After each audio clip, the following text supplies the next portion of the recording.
Have you ever had someone tell you, well, that was dumb? Or one of my favorites, fat, drunk, and stupid is no way to go through life, son. Well, coincidentally enough, these things were said to me in 2017 when I boarded a flight from Oklahoma City to Pasto, Colombia. I mean, they meant well. I mean, they always do when they're your friends. But Narcos had just come out, and a friend of ours had a family member kidnapped in Mexico and was chopped up into little pieces, expecting for ransom. So I don't blame them. I mean, this kind of talk is not malicious. I mean, even even if people don't kidnap fat, drunk, and stupid people, I mean, we tend to be more trouble than we're worth. But all kidding aside, Animal House is a classic, and there's some great lines in that movie. But I never expected a link between traveling to Colombia and being fat, drunk, and stupid, even if two of the three were true. My name is Matt Hofer, and this is Walkabout.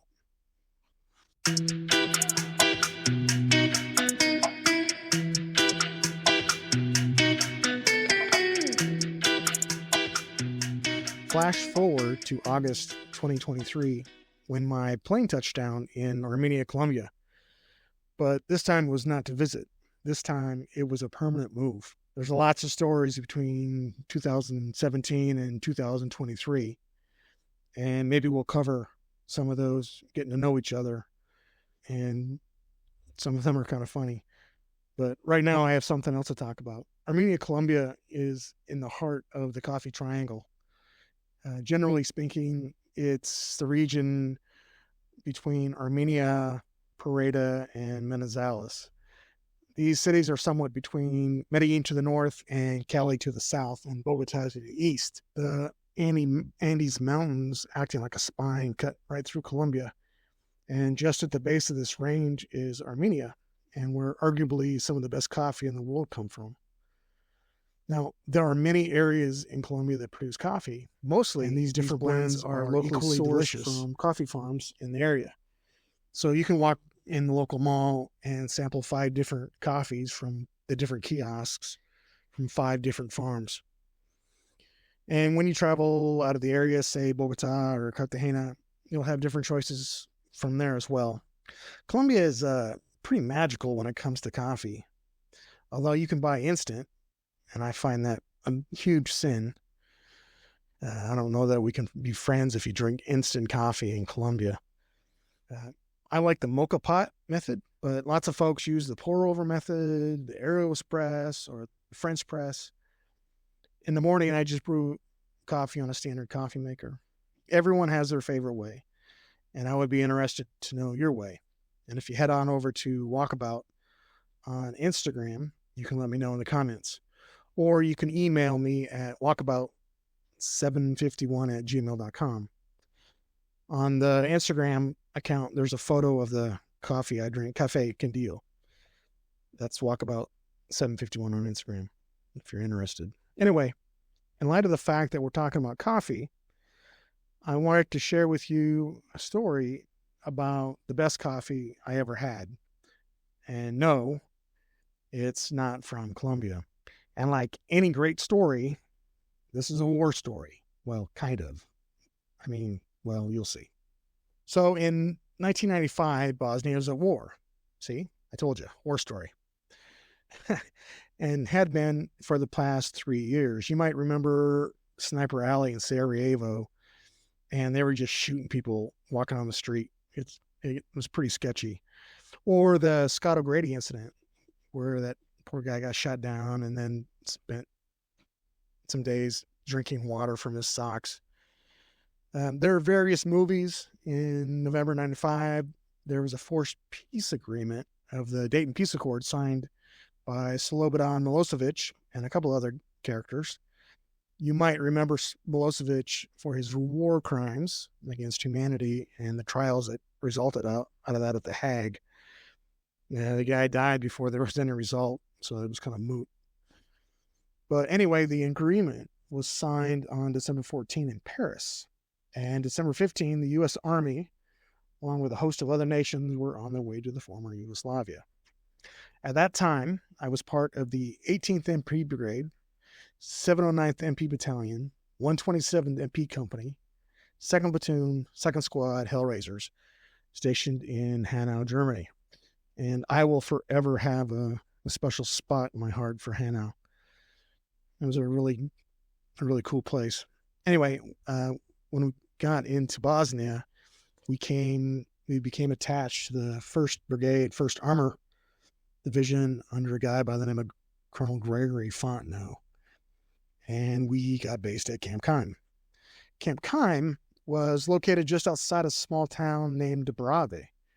Camp Kime was named after Joseph Kime III, who was a captain in the First Gulf War, and he was killed when his Humvee hit a landmine. I'm guessing, I don't know for sure, but I'm guessing that Kime was under Fontenot's command at the time of his death, and so it only made sense why the camp was named as such. Our duties as MPs varied from, checkpoint control, route signing. That's where we named all the different roads that we could actually pronounce instead of the names that the locals gave the roads that we couldn't pronounce it. So instead of it was Arizona, or it was Route Texas. One of the duties was to provide security inside a 4 kilometers wide zone of separation. This zone was agreed upon, and it was 1,000 kilometers long, 4 kilometers wide, and it was a buffer zone created to separate the warring factions, that being the Serbs and the Croat Muslims, and to keep them away. The zone was a no-arms zone. So these people could go cross that zone, but they couldn't have any arms, weapons, military weapons, or anything like that. So that was one of our duties. We were stationed on each end of this zone. On one end of the zone was a Y in the road, and there was a pretty robust guard tower that was built. And there's a story in there that I'm not going to go into, but it's the reason why to this day I sleep in my clothes. But in the middle was Camp Kime, and on the other end was a spot where we parked our Humvees to maintain a controlled access point. And at this northern location, directly across from where we parked our trucks, was a bullet-riddled house with curtain for windows and a plywood door. In this house lived an old lady. I once knew her name, but have long since forgotten it. She had a round, weathered face and a head which was always covered in a faded brown flower patterned scarf of some sort. She was small in stature, but round, like you might picture a stereotypical old German woman who had one too many schnitzels. But she was very strong. Her hands were like a pro basketball player hands. I mean, they were massive hands that just showed the kind of strength that comes from years and years of hard labor. Her frame was always covered in a very nondescript faded dress that was very plain colors. Sometimes it had faded flowers on it, but mostly it was just a plain gray dress with a gray apron. This apron was once white and was obviously handmade. Her hooded green eyes always seemed sad and very nostalgic. Every morning every morning and every evening, she would come out of the house to a well that was in the front yard. She would throw down a coffee can, which was attached to a small rope. And then when that coffee can was full of water, she would pull it up and dump it into one of 2 5-gallon buckets. And once these buckets were filled, she'd take them back in the house. And like I said, she did this every morning and every evening. Naturally, as time passed, there would be greetings passed back and forth, waves across the yard. One time, I think she even baked us cookies and shared them with us. She was very nice to us, but man, always so sad. After some months had passed, a family moved in to this house. There were a couple of kids, not yet teenagers, who liked to play soccer in the front yard. and a couple, a man and a woman. We soon found out that this man was the old woman's son, and this family, the family was his family. And then after a few more months, the old woman just poof, disappeared. And it was just his family living in this bullet-riddled house with curtains for windows and a plywood door. One day, we saw the old woman walking up a dirt path from a small coulee, which was in the back of the house. Through the military-supplied interpreter, we learned that this woman's son had moved her into a small house down behind the hill of the main house and was not in sight of the main road. And thus the mystery of the disappearance of the old woman was solved. We thought maybe she died, but nope, she just moved into a small house that we couldn't see down in a little coulee. At the end of the year, we were going to go home. We're going to rotate back to Germany, and some other troopers were going to come and take our place. And as divine intervention would have it, on the last day of checkpoint duty, we saw the old woman walking up the little dirt path from her house to the main house. For whatever reason, there were just two of us in the truck that day, myself and my team leader, Mike. I don't remember who was in the other truck, probably my friend John and a replacement soldier named Giglio or something like that. But I don't remember. We met the old woman in the street, and through the interpreter, we told her we were leaving. And upon hearing this, she immediately burst into uncontrollable sobbing. This was not the reaction that we expected, to say the least. And we were a little taken aback. Mike and I looked at each other and then to the interpreter. It's like, what is going on? The interpreter told us that the old woman thought the Americans were leaving. Like every American was leaving. And then her natural reaction was to wonder what would happen to them. In fact, she kept repeating over and over through her crying, what will happen to us? What will happen to us?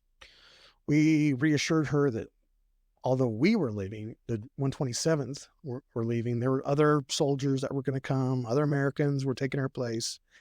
Don't worry, it'll be okay. It took a few moments for her to collect herself, but when she did, I took a picture with her. And after this, she invited Mike and I for some coffee at her house down the hill. Now, this was something that was absolutely forbidden without proper authorization from higher authority and proper military escort. Keep in mind, Bosnia had just a gazillion of landmines all over. In fact, one of the first nights we were sleeping there, we heard this huge explosion, and it was a cow that was wandered into a grassy field landmine and got blown up. But at any rate, yeah, one doesn't go walking off into a mine-infested field to a location that we'd never set eyes on and had no view, no cover.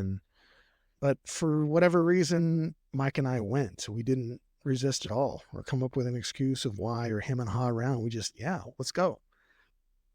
So the three of us followed the old woman down a worn dirt path, which was little more than a cow trail, to this house, which I can only describe as a hovel. The house was small, consisting of a living room, a kitchen, and a bedroom. Although I did not see the bedroom, I'm just guessing it was there. In the living room was a flowered patterned sofa circa 1960, a wooden rocking chair, and a small hutch with a lock on the front. There were pictures on the wall of people long since passed. You know, those black and white photos that you see in old people's houses.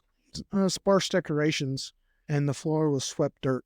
I was so mad at her son. I was like, what kind of a person would relegate their mom to such squalor and take her house away?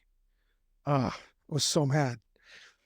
The old woman disappeared into the kitchen, and after motioning us to sit down on the sofa, which we did, and instantly sunk to the floor. The cushions and the springs were so worn out. But after a few moments, the woman came back with 3 small cups of coffee. They were porcelain china coffee cups.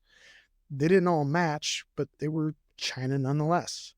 You could tell she was proud of using her best china. The coffee cups were resting on a stainless steel serving tray. and she handed the 3 cups of coffee to us. And then she did something that was remarkable. She took out a small key, which hung from a chain around her neck. And with this key, she opened the lock on the wooden hutch, which was directly in front of us. Inside this hutch was a small porcelain bowl, which she took out, and with a small spoon, she gave us each a small amount of white sugar. Then she put the lid back on the small bowl, locked it back up in the hutch, and sat down in the rocking chair with her own little cup of coffee. This act was lost on both Mike and I, just oblivious to what had just happened, but not so the interpreter, who, with a look of utter amazement and humility, kind of all wrapped up in one expression, told us that what she did was something really, really special. That the white sugar was so precious that she kept it under lock and key, that she would a treasure. And I took a drink of the coffee, and it was terrible, bless her heart. It was nothing more than ground coffee put into a cup and hot water poured over it. It wasn't filtered or anything. It was just awful. But I drank it. I drank every drop. And still, by far, if you were to ask me, that was the best cup of coffee I ever had.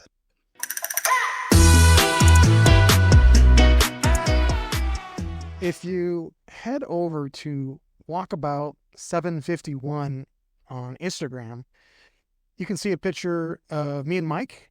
You can see a picture of the kids playing in the front yard, me with the interpreter, and of course, that photo I took of me and the old woman. You can also leave me a note on walkabout751@gmail.com and tell me what you liked or what you didn't like.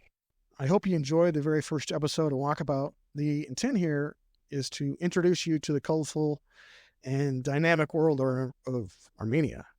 We'll take a deep dive into the daily lives, stories, and cultural richness of this captivating city, which is nestled in the heart of the coffee region. We'll explore the bustling streets, the lush landscapes, and the warm hospitality that define this place.